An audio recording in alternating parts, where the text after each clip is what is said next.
Okay, thank you very much. Today it's my pleasure to congratulate Estonia, Latvia, and Lithuania on the 100th anniversary of their independence. That's really quite a great achievement, and congratulations, and an honor to have you with us in the White House and the Oval Office. We covered a little territory today, right? Really tremendous. 100 years.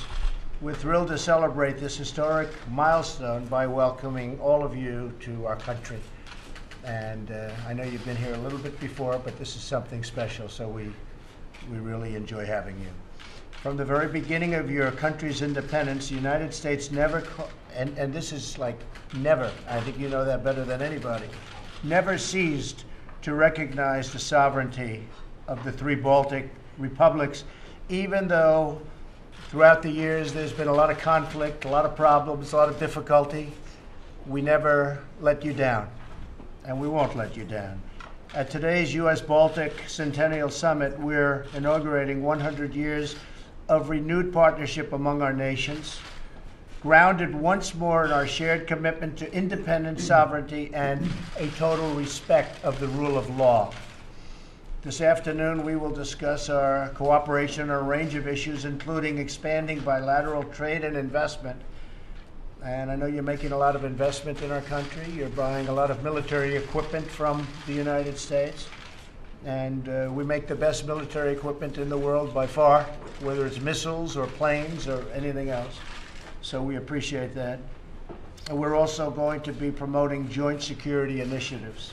I especially want to commend the Baltic nations on meeting their defense spending obligations this year for NATO, unlike some of the other countries, frankly, that haven't met their obligations, but they will. We have a tremendous amount more, and I will take credit for this, and you've given me credit for this, a lot more money coming into NATO because of my initiative. I said, you have to pay. A lot of years they weren't paying. They were delinquent. And now they're paying. So NATO has taken in a lot more money than it ever did before. And ultimately, it'll be at least $33 billion more over a short period of time. That's a lot of money, big difference. It's a privilege to host all of you at the White House for this historic summit. And I look forward to getting to know you better. And we're going to be meeting with your representatives throughout the day and throughout the days. And we're going to have a very long and strong relationship. Thank you very much for being here. Thank you. Thank you very much, everybody. Thank you. Thank you very much. Stock market volatility. I have to say this, China. I have great respect for President Xi. Two of the most incredible days of my life were spent in China. Many of you were with me. He's a tremendous person. But we have a problem with China. They've created a trade deficit, and I really blame our representatives and, frankly, our preceding presidents for this. They have a trade deficit of $500 billion a year. It's not something we can live with. So we'll be working with China. We'll be negotiating with China. Again, our relationship is very good with China, and we intend to keep it that way. But we have to do something to seriously relieve that trade deficit. We can't have a $500 billion a year trade deficit. We also have the theft of intellectual property, and that probably is in the neighborhood of $200 to $300 billion a year. So whether we like it or not, we have a great stock market. We have a very, very powerful country. We have our country militarily, as you know, presidents. We have just received $700 billion. Our military will be stronger than ever before, but we have to do something on trade with certain countries. And obviously, China is the leader in terms of deficits. We've never had a situation where a country, and nor has there ever been in history a situation where a country has done that to another country. We've helped rebuild China over the last 25 years. If you take a look at what's happened, we have helped rebuild China. So we intend to get along with China, but we have to do something very substantial about the trade deficit. And with that, nothing is easy. I campaigned on that. I talked about that. China won't be the only country, but I did, in fact, campaign on it. Mexico, if you look at the caravan of thousands of people coming across. I told Mexico, look, you have a cash cow in NAFTA. NAFTA's been great for Mexico, has not been good for the United States. A lot of businesses have closed down because of NAFTA. You look at empty plants all over the place, and this is from years ago. They still haven't recovered. NAFTA's been a terrible deal for the United States. We're renegotiating the deal right now, but it'll still be good for Mexico and for Canada. And when this caravan came in, and this is a caravan of a lot of people coming in this case from Honduras, if it reaches our border, our laws are so weak and so pathetic, you would not understand this, because I know how strong your laws are at the border. It's like we have no border, because we had Obama make changes, President Obama made changes that basically created no border. It's called catch and release. You catch them, you register them, they go into our country. We can't throw them out. And in many cases, they shouldn't be here. Many cases, they shouldn't be here. And after they get whatever happens over the next 2 or 3 years, they're supposed to come back to court. Almost nobody comes back to court. They're in our country. And we can't do anything about it because the laws that were created by Democrats are so pathetic and so weak. So I told Mexico, and I respect what they did, I said, look, your laws are very powerful. Your laws are very strong. We have very bad laws for our border. And we are going to be doing some things. I've been speaking with General Mattis. We're going to be doing things militarily. Until we can have a wall and proper security, we're going to be guarding our border with the military. That's a big step. We really haven't done that before, or certainly not very much before. But we will be doing things with Mexico, and they have to do it. Otherwise, I'm not going to do the NAFTA deal. NAFTA's been fantastic for Mexico, bad for us. We've had our car plants move to Mexico, many of them. We make tremendous numbers, millions of cars in Mexico that years ago didn't exist. They closed in Michigan, they closed in Ohio, they closed in other places. Now they're starting to move back because of what we've done with regulation and with taxes. They're starting to come back into our country in a big way. But I told Mexico very strongly, you're going to have to do something about these caravans that are coming up. And I just noticed that the caravan now, which is toward the middle of Mexico, coming up from Honduras, is breaking up very rapidly. That's because Mexico has very strong immigration laws, as we should have. We should have those laws. We don't have. We have immigration laws that are laughed at by everybody. And it's got to be changed. We need the wall, we need the protection, and we have to change our immigration laws at the border and elsewhere. So Mexico has, at this moment, it seems they've broken up large numbers of that particular caravan, and we'll see what happens. But we're prepared at our border. We cannot have people flowing into our country illegally, disappearing, and by the way, never showing up to court. So the court case will be set for 2 years or 3 years, if you can believe this. And they never show up. For the most part, very rarely do they show up. Plus, if you notice, they're trying to hire thousands of judges. So every person that walks across, and they're taught to say the right thing, they walk across, and then they go, and they're supposed to go to court. So we're supposed to have thousands of judges because we cannot have them taken out. We have to bring them before a ridiculous court system.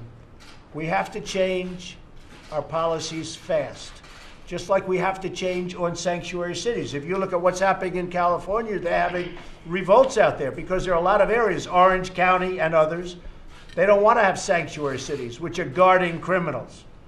So a lot of things are changing, but I have just heard that the caravan coming up from Honduras is broken up, and Mexico did that. And they did it because, frankly, I said, you really have to do it. We're going to have a relationship on NAFTA. We're going to have to include security in NAFTA. So Mexico, very strong laws, and that's the way it is. So it looks like it's been broken up. So that'll be good. Okay, thank you all very much.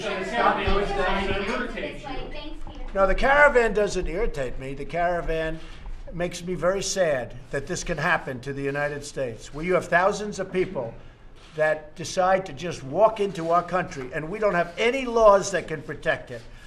And the wall, because of the Democrats, has been delayed. We've started the wall, just so you understand. We have 1.6 billion. We're fixing and building brand new walls in certain areas. And we're doing a lot of work on walls. We have 1.6 billion, and we're starting brand new sections of walls. But we need to have a wall that's about 800 miles, 700 to 800 miles of the 2,000-mile stretch. We have a lot of natural boundaries. But it's very sad to see it. And it's sad even from both sides. It's sad for the people in the caravan, and it's sad for the people of the United States. It's really sad that we don't have laws that say we have a border, and if you don't do it legally, you can't come into the United States. To me, that's a very sad thing for the people of the United States. Thank you all very much. Thank you. Thank you. Thank you very much.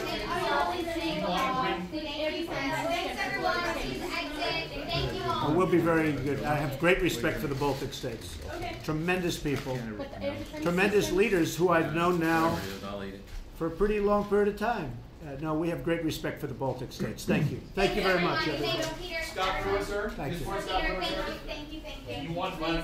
Thank you very much. No, we want to be able, if possible, and this is speaking with the Baltic states, ideally we want to be able to get along with Russia. Getting along with Russia is a good thing, not a bad thing. Now, maybe we will and maybe we won't. And probably nobody's been tougher to Russia than Donald Trump. If you take a look at our military strength now, which would not have happened had the opponent won. If you take a look at the oil and gas that we're producing now, we're independent. We're now exporting oil and gas. This is not something that Russia wanted. If you, the three presidents just told me that NATO is taking in a tremendous amount of money because of Donald Trump. That would have never happened. So NATO is much stronger. You may want to say that. Would you like to say that, Madam President? Yes, please. Of course. We talked already in the 5 minutes ago that for us important the presence and impetus of the United States in NATO. We expect together with the United States to go ahead with deep reforms of NATO, especially on decision making, on decisiveness, on the denial, access denial, which we expect to see from Russia in case of aggression.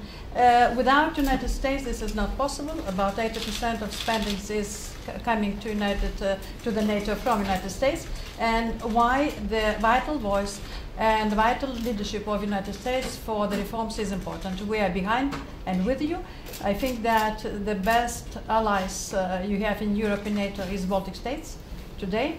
And we also doing our homework. We're modernizing armies. We're spending already 2%.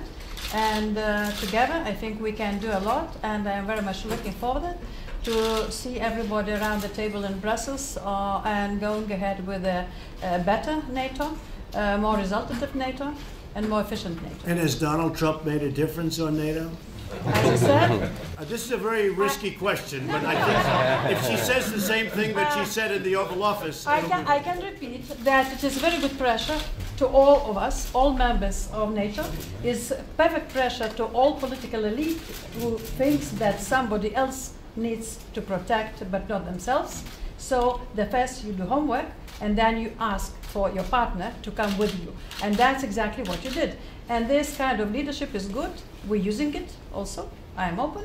We're using it to influence the opinions in our countries that the first we need to invest ourselves, and only then the partners can come with us. And again, NATO has taken in billions of dollars more because of me. Because I said, you're delinquent, you're not paying. To many of the countries, is that right? Many of the countries weren't paying. And even now, Germany is paying 1%, and they're not even paying the full 1%. Germany hooks up a pipeline into Russia where Germany's going to be paying billions of dollars for energy into Russia. And I'm saying, what's going on with that? How come Germany is paying vast amounts of money to Russia when they hook up a pipeline? That's not right. So you look at what's going on. Now, so Germany pays 1%. The United States is paying close to 4%. The United States, as you said, is paying 80% of the cost of NATO. Do you think that's fair? With all of that being said, because of me, and you can speak to the head of NATO, Mr. Stoltenberg, he said that because of what I've said to the countries, they've taken in general, I think you'll confirm this too, many billions of dollars more than they would have had if you had crooked Hillary Clinton as president, okay? That I can tell you. Many billions of dollars more. So, you know, we've been very tough on that. We've been very tough on Russia, frankly. But I will say that if we got along with Russia, that would be a good thing, not a bad thing. It's possible we won't. We're going to find out whether or not we do. But if we could all get along, that would be great. And that includes China, and that includes many other countries. But we'll see what happens. Only time will tell. But nobody has been tougher on Russia. But getting along with Russia would be a good thing, not a bad thing. And just about everybody agrees to that, except very stupid people. How do you see Vladimir Putin? Is he a friend or a foe? We'll find out. I'll let you know. I mean, it'll be a time when I'll let you know. You're going to find out very quickly. See what happens. Thanks, everyone. Okay, thank you all. Any frontline troops in the Baltics? Thank you. I have a great respect for the Baltics. I have great respect for my friends. I've known them now right from the beginning of my presidency. These are great, courageous people and have done a fantastic job for their country. So I have great respect for you and for your nations. Thank you, everyone. Thank you all. Thank you. Amazon Thank or you. Washington Post, sir? What's Amazon done about this? Thanks, everyone. Go home. Well, you take a look at the post office. You take a look at the post office, and the post office is losing billions of dollars, and the taxpayers are paying for that money because it delivers packages for Amazon at a very below cost. And that's not fair to the United States. It's not fair to our taxpayers. And Amazon has the money to pay the fair rate at the post office, which would be much more than they're paying right now. The other thing is a lot of retail businesses all over the country are going out of business, so that's a different problem. And it's a big problem. You have retailers all over the United States are going out of business. You look at some of these small towns where they had a beautiful Main Street with stores, the stores are all gone. So that's a different problem that we're going to have to talk about. But if you look at the cost that we're subsidizing, we're giving a subsidy to Amazon, and we're talking about billions of dollars a year, the real cost. And a report just came out. They said $1.47, I believe, or about that, for every time they deliver a package, the United States government, meaning the post office, loses $1.47. So Amazon is going to have to pay much more money to the post office. There's no doubt about that. Thank you all very much. Thank you. Scott Pruitt, sir? Thank you. I hope he's going to be great.